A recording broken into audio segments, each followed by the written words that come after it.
అలాగే విశాఖరత్న క్రియేషన్స్ ఎవరి సినిమాకు వాడే హీరో. ఈ సినిమాలో మరి నేను రౌడీ రోడ్ చేయడం జరిగింది. ఒక సీనియర్ మోస్ట్ బాడీ బిల్డర్ ని నా అవయవాలన్నీ తగ్గిపోయిన తర్వాత అన్న నన్ను మళ్ళీ పైకి తీసుకొచ్చి, ఏ భాస్కర్ గారు నువ్వు ఇది స్క్రీన్ మీద కనబడాలి, నువ్వు యాక్టింగ్ చేయాలి, ఎందుకంటే ఒక బాడీ బిల్డర్ గా ఒక స్ఫూర్తిని వాళ్ళు రాబోయే భావితరాలకి అన్నట్టు నన్ను ఒక సినిమాలో క్రియేట్ చేయడం జరిగింది. అలాగే మా సినిమాని మీ ప్రింట్ మీడియా అలాగే ఎలక్ట్రానిక్ మీడియా మీరందరూ కూడా ఫుల్ సపోర్ట్ చేసి ఈ సినిమాని విజయం సాధించేలాగా మీరందరూ ఆశీర్వదించాలని మనస్ఫూర్తిగా కోరుకుంటూ, ప్రెస్ వాళ్ళందరికి కూడా నా నమస్కారాలు. నేను చాలా సినిమాలు చేశాను, అన్ని చేశాను, కానీ ఈ సినిమాలో మాత్రం నేను విలన్ గా చేశానండి. నాకు చాలా గర్వంగా ఉంది. ఈ సినిమా రిలీజ్ అయితే నాకు చాలా అవకాశాలు వస్తాయని.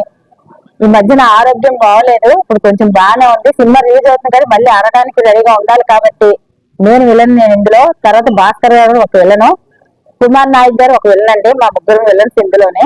మీ అందరూ ఆదరించి సినిమాని ముందుకు తీసుకెళ్తారని నా కోరికండి.